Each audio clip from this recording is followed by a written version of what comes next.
जब बाबर आजम कैप्टन थे, उसके बाद बाबर आजम को हटाया गया, फिर शाहीन आफरीदी को लाया गया, फिर शाहीन आफरीदी को 5 ही मैचेस के बाद बाबर आजम को दोबारा ले आया गया, रिजल्ट्स वही रहे।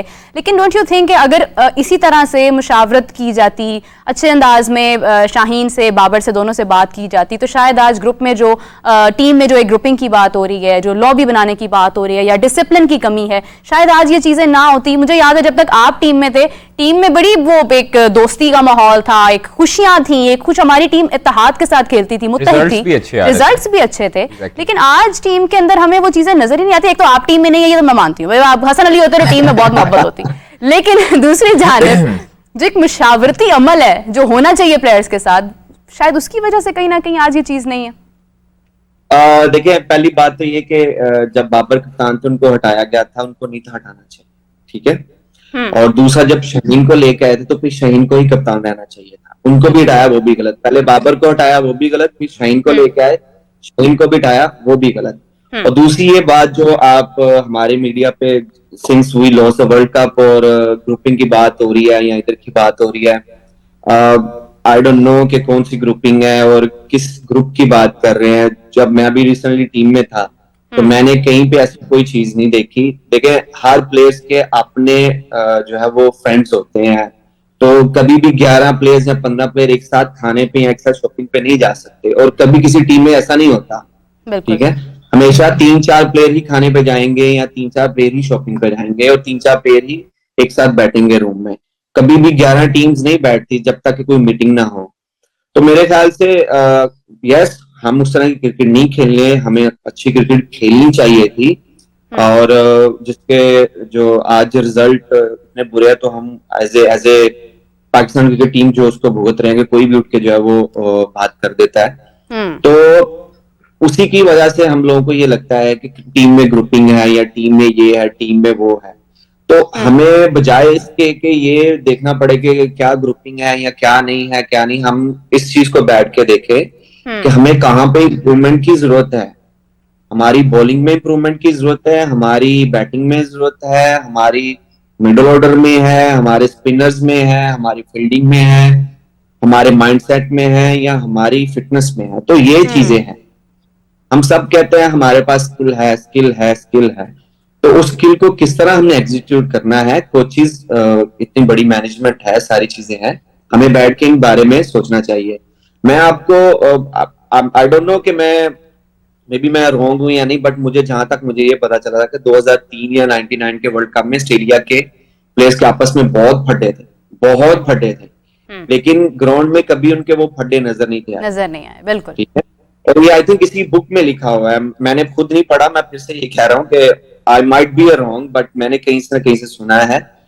तो हो सकता है कि ये इस तरह हो कि, लेकिन ग्राउंड में उनको कभी नजर नहीं आया। तो ग्राउंड में हमें भी कभी नजर नहीं आया कि कोई ऐसे लड़ रहा है या वैसे लड़ रहा है। तो मेरे ख्याल से इन बातों से दूर हट के हमें दूसरी चीजों पे अगर हम ज्यादा सोचेंगे तो हमारे पॉजिटिव रिजल्ट आएंगे। तो कादिर बेहतर बता सकते हैं। मेरा आपसे एक सवाल है कि पाकिस्तान की टीम ने बड़ी नाकस परफॉर्मेंस दी है T20 वर्ल्ड कप में यूएसए में। हम लोग यूएसए से पहला मैच हारे, फिर उसके बाद इंडिया से रना बॉल था, चेस की तरफ जाते जाते एकदम कोलैप्स कर गए। कितना दुख हुआ आपको इस तरह की परफॉर्मेंस, खास तौर पर T20 में जिधर पाकिस्तान को मजबूत हरीफ करार देती थी दूसरी टीम्स, तो उनकी परफॉर्मेंस देकर कितना दुख होगा हम सुपर 8 तक नहीं क्वालिफाई कर सके। देखिए, जब हम ये जो पहला मैच हारी यूएसए से, तो मैं, क्योंकि ऑब्वियसली मैं मैच में अपने बिजी था, लेकिन जब मैंने स्कोर कार्ड देखा तो मेरे दिल से एक चीज निकली थी कि black day of Pakistan cricket के, पाकिस्तान की क्रिकेट पे ये ब्लैक डे है, बट इट डज हैपन। और रिसेंटली भी, रिसेंट पास में भी, अगर हम पीछे हिस्ट्रीज देखें क्रिकेट की, तो ये होता रहता है। लेकिन अगर हम ओवरऑल बात करें तो हम उस तरह की क्रिकेट वाकई नहीं खेले। आज हम सेइंग अगेन एंड अगेन कि हमें अच्छी क्रिकेट खेलनी चाहिए, हमें जो मॉडर्न डे की क्रिकेट है हमें उसको मैच करना चाहिए। तो बिल्कुल जिस तरह पूरी नेशन को जो है वो बुरा फील हुआ है, मुझे भी बहुत बुरा फील हुआ है।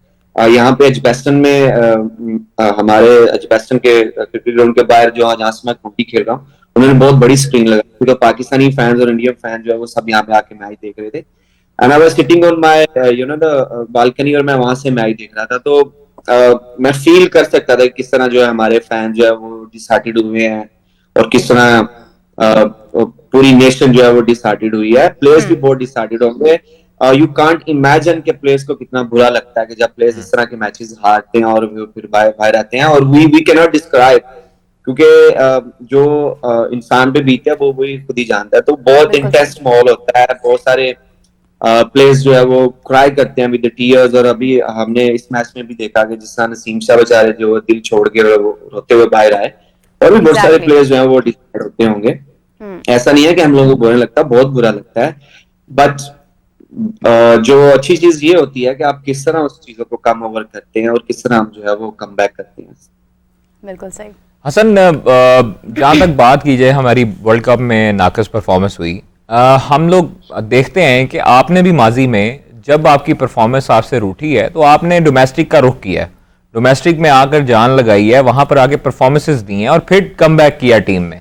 हमारे पाकिस्तान क्रिकेट बोर्ड में पाकिस्तान क्रिकेट टीम की सिलेक्शन कमेटी ने यही क्यों फैसला किया कि 2 रिटायर्ड प्लेयर जो हैं, जो हम लोगों की ये सवालात हैं कि जो 2 रिटायर्ड प्लेयर हैं आप उनको वापस बुलाकर पाकिस्तान टीम का हिस्सा बना रहे हैं और अपने डोमेस्टिक के जो परफॉर्मर्स हैं उनको आप लोगों ने एक मरतबा फिर निगलेक्ट किया, तो क्या आपके मुतालिक ये फैसला दुरुस्त था?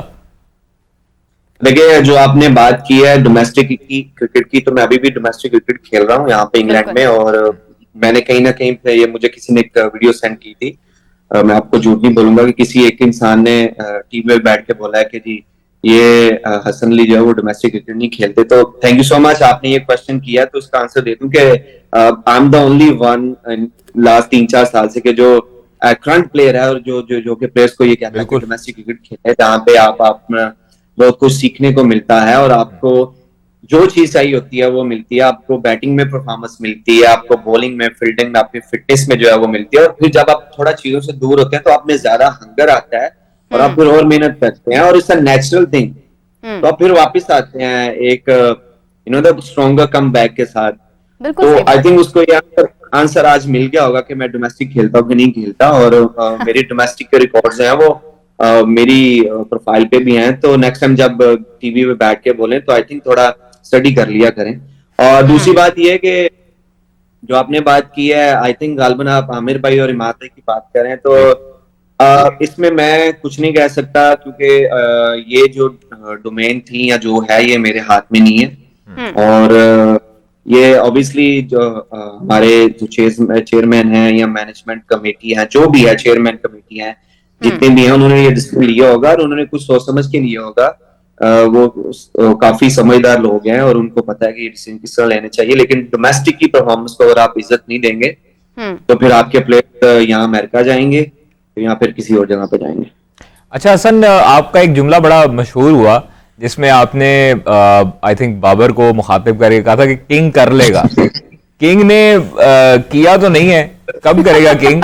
और अभी आपका ये जुमला जो है वो फीफा में भी बड़ा मशहूर हुआ था, जिसमें यूरो कप में उन्होंने कहा जी साका कर लेगा, तो इसलिए इस पर क्या किया नहीं फिर तो किंग कब करेगा? अरे यार, हम लोग जो के देखे ना, एक न्यूज को हम बड़े तरीके से जो है उसको बना के हम पेश कर देते हैं। और मैंने अभी सलीम भाई के साथ आई थिंक मेरा इंटरव्यू था, तो मैंने उसमें भी आपने जो है मेरी जो स्टेटमेंट बस पे खड़ा रहा हूँ, और मैं खड़ा हूँ उस स्टेटमेंट पे। वो हमारी क्रिकेट का किंग है, हमारी बैटिंग का किंग है। वो इसलिए किंग है कि देखिए उसने परफॉर्मेंस दी है, मैं सिर्फ एज ए बैट्समैन उसकी बात कर रहा हूँ। बिल्कुल उसने परफॉर्मेंस दी है। और अगर आप एज ए उसकी कैप्टनसी की बात करें तो हम एक फाइनल खेले हैं, फिर एक एशिया कप का फाइनल खेले हैं, फिर सेमीफाइनल जिसमें मैंने कैच छोड़ा है वो भी खेले हैं हम। फिर शदीद वायरल तो जी तो हम बहुत सारी चीजें जो है ना उसमें हमने जीती भी हैं, लेकिन जो एक कहते हैं ना उम्मीद थी हमें बाबर आजम से और बाबर आजम की टीम से और पाकिस्तान की क्रिकेट टीम से कि हम लोग जो है वर्ल्ड कप जीतेंगे, हम लोग एशिया कप जीतेंगे, वो नहीं हो सका। तो वो मैं भी कहता हूं कि बाबर आजम को जीतना चाहिए था, बाबर आजम की टीम को जीतना चाहिए था, पाकिस्तान की टीम को जीतना चाहिए था वर्ल्ड कप, क्योंकि हम लोग जो है वो इसका ड्रीम करते हैं और हमारी नेशन चाहती है कि हम लोग जो है वो जीते। और कादिर भाई, ये मैं अकेला नहीं हूं जो इसको किंग बोलता हूं, ठीक है? सर हम भी और बोलते हैं, इसलिए हम जो है वो लोगों के मैंने जो है निशाने वो पर आते हैं। टीवी पे आके इसलिए टीवी पे आके बोल दिया, और ये सच बात है। आप लेके आइएगा जितने भी बाकी भी प्लेयर्स हैं उनको भी लेके आइएगा और मेरे सामने बिठाइएगा कि वो क्या क्या उन्होंने बोला हुआ है और क्या क्या नहीं बोला। बिल्कुल। तो ये सारी चीजें जो है ना, ये कोई क्या कहते हैं, मैं अकेले ही बैठ के नहीं बोलता। और अल्हम्दुलिल्लाह ही इज द किंग। और बेशक, जिस बेशक। तरह विराट कोहली को बोलते हैं कि वो दुनिया की क्रिकेट का किंग है, और जिस तरह की उसकी परफॉर्मेंस है, तो ये अगर हम इसको बाबर को अपने पाकिस्तान का किंग बोलते हैं तो इसमें क्या बुरा है। अगर हम शाहीन को बोलते हैं कि शाहीन ईगल है, तो वो अपनी परफॉर्मेंस से ईगल है ना। वो कोई उसने कोई इस तरह तो नहीं ना हमने सही उसका बात नाम डाला कि वो eagle is flying, and eagle जो है वो परफॉर्मेंस देता है और हमेशा पाकिस्तान के लिए परफॉर्मेंस करता है। तो बाबर भी हमेशा पाकिस्तान के लिए परफॉर्मेंस करता है, वो कौन सा किसी और टीम के लिए परफॉर्मेंस करता है। And he did, and he proved, उसने बहुत दफा प्रूव किया, उसने जो है वो हर जगह जाके परफॉर्मेंस दी है।